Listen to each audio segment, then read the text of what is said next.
же бессовестно, двулично они вели себя, разрушая Югославию, Ирак, Ливию, Сирию. От этого позора никогда им не отмыться. Понятие чести, доверия, порядочности не для них. За долгие века колониализма, диктата, гегемонии они привыкли, что им все позволено. Привыкли плевать на весь мир. Оказалось, что также пренебрежительно, по-господски они относятся и к народам своих собственных стран. Их-то они ведь тоже цинично обманули баснями или обманывали баснями о поиске мира, о приверженности резолюциям Совета Безопасности ООН по Донбассу. Действительно, западные элиты превратились в символ тотальной, беспринципной лжи. This is my first video update from Athens, Greece on this Tuesday afternoon. Let's talk about Putin's speech to the Federal Assembly, a kind of state of the nation speech that Putin gave just a couple of hours ago.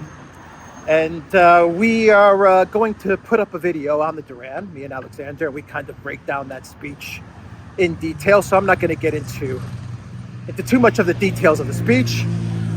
I thought it was an excellent speech. Very typical Putin speech, very professional. He was very confident, very calm. He had a good control, a good grasp of the facts and the history, the numbers as he was talking about the Russian economy. And I thought it was just all around a very well-structured, well-delivered speech. He spoke for about an hour and 30 minutes.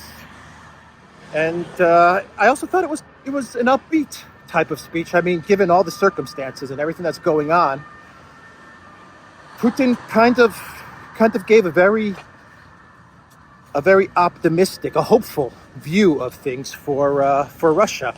And he did spend a lot of time on the speech talking about the state of Russia, the social, economic, domestic issues. He did talk a lot about that, which is to be expected. It is a State of the Union address.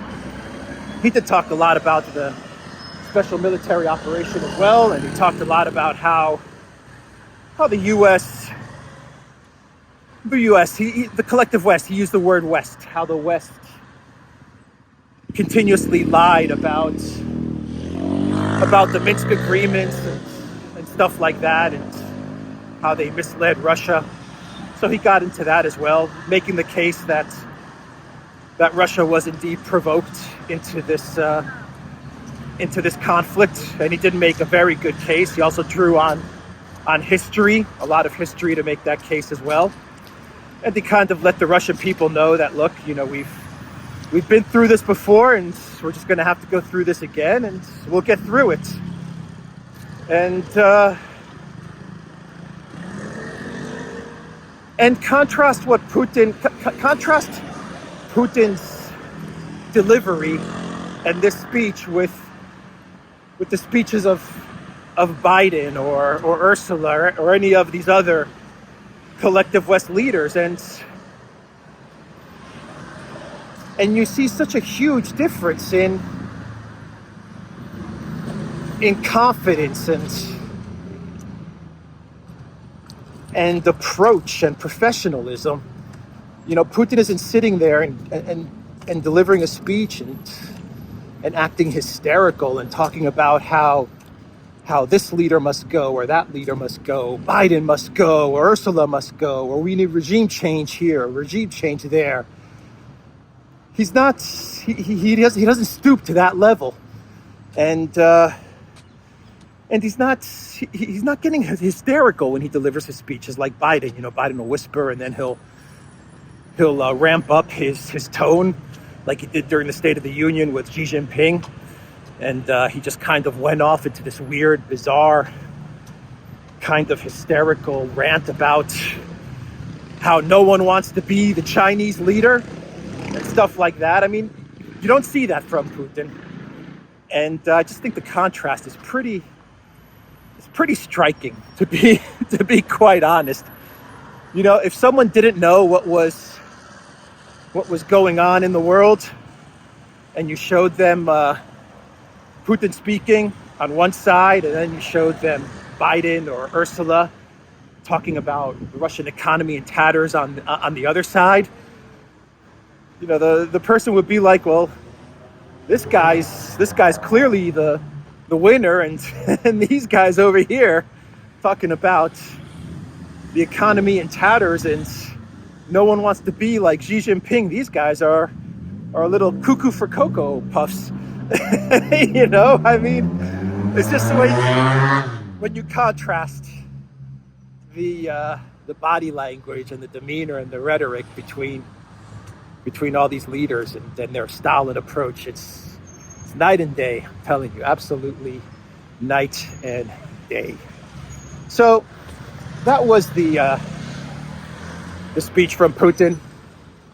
He is definitely not ill. He's definitely not sick. He's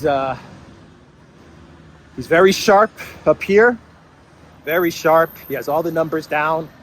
When he talks about building schools, he actually gives the number of schools that the Russians are going to build. When he talks about building roads, he talks about all the roads that are going to be built from this city to that city. I mean, he's got all the information, you know, just bam. He's got it all down. And he doesn't look like a president that, according to the collective West, is losing a conflict in Ukraine. He doesn't look like that at all. Now contrast him with Zelensky, who's making bizarre comments like, if China sides with Russia, then we're going to have World War III and stuff like that. And well, I think it's clear what's really going on with this conflict. But the one big announcement that Putin made was that Russia is going to be suspending. They're not going to leave the START treaty, but they are going to be putting it on hold, which is the Strategic Arms Treaty. So that was a big announcement that Putin made at the end of the speech.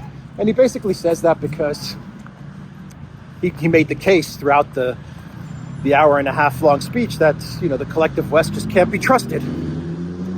He never says a name. He never says Biden can't be trusted. He doesn't say Ursula can't be trusted. He doesn't get to that level. He just says the West. The West just deceives and lies to us, and they can't be trusted. And so there's no reason to continue on with the Strategic Arms Treaty.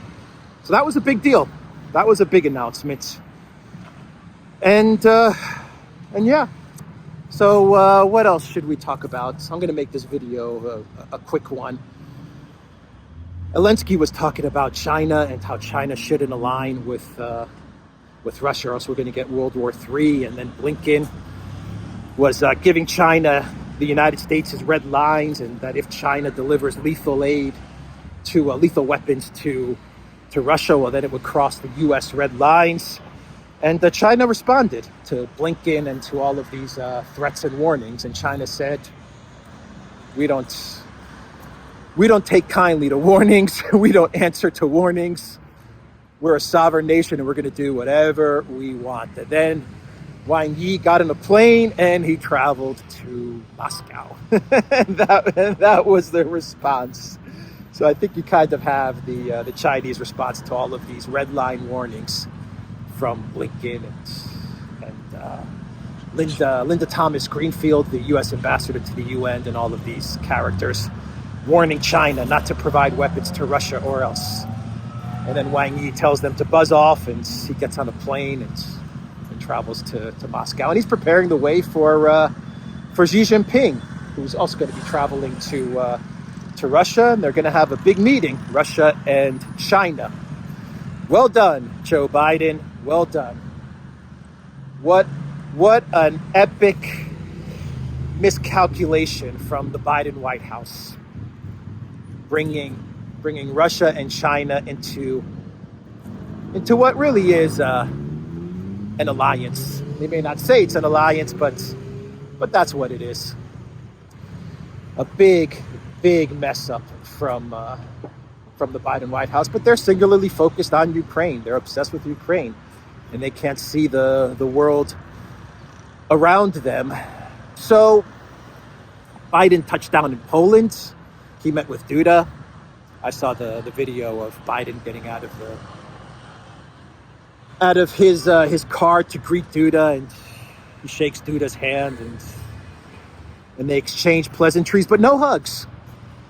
No long hugs, which is very different than how leaders treat Zelensky. It seems like all of the world leaders, whenever they meet Zelensky, they want to hug the guy. I mean, all of them. They want to hug Zelensky. Take a look at these screenshots from these publications, these front page screenshots that I'm going to put up from these publications, and you can see Biden like just absolutely all hands on Zelensky. Macron is also very touchy-feely with Zelensky. Whenever Ursula sees Zelensky, she's hugging him, and all the world leaders, they really like to grab Zelensky. I never quite understand why, but anyway, I just thought that was funny, just to lighten things up a little bit. The optics, sometimes the optics and the body language is interesting to observe, like Putin's speech. You can see his body language, very confident, very calm, very relaxed, very much in command of the situation, and just put together. And then you see someone like Zelensky, and you're like, this guy's falling apart, and all of these world leaders are like hugging him and grabbing him, and he's like crying on their shoulders. I don't even know. It's just weird optics. But the body language of Joe Biden when he was in Ukraine, and the optics there were also kind of interesting. You could see that Biden felt very much at home in Ukraine.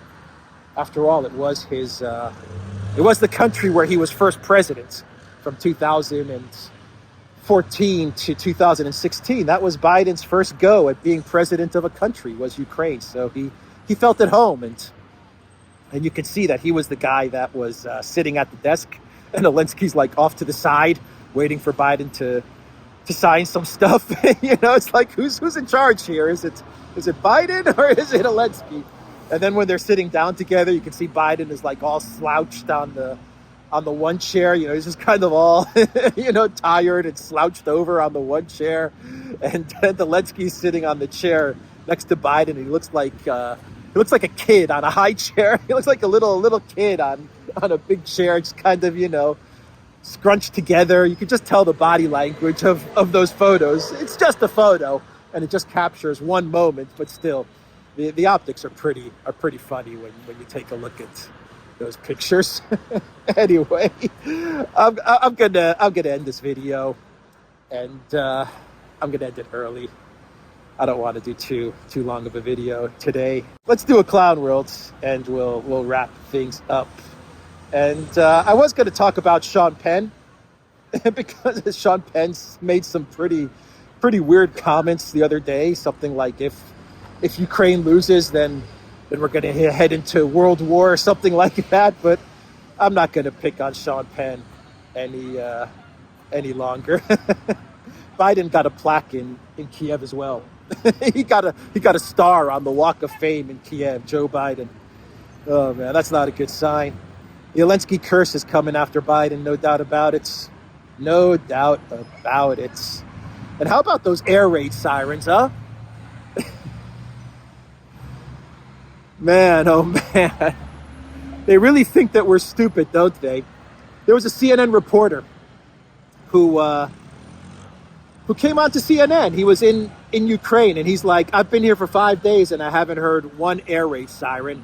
And then when Biden walks through the courtyard with Zelensky, the air raid sirens go off. I mean, who are you trying to fool, man? Who are you trying to fool? I've been here for the past 5 days. I have not heard any explosions. I have not heard any air sirens until about half an hour ago, right when President Biden was in the center of Kiev, as Clarissa was just mentioning. And then you have this Babylon Bee article, and the Babylon Bee nails it. Satire, but they nail it. And they have Hunter Biden on the phone. The title says, Hunter asks dad to pick up his paycheck as long as he's in Kiev. Told you, bad idea for Biden to go to Kiev. The optics are absolutely terrible. Really bad for body. Anyway, the clown world. How about Japan? Japan cordons off beach due to a mystery ball. Police are investigating a large spherical object that reportedly washed up on the beach. So we don't have balloons in the air anymore. They're washing up on the beach, or spherical balls at least are washing up on the beaches now. We've become obsessed with spherical objects. Anyway, that's the clown world. I'll leave it there. TheDuran.locals.com. We are on Rockfin as well. And go to the Duran shop. 10% off. Use the code GOODDAY. I think I can cross. Take care.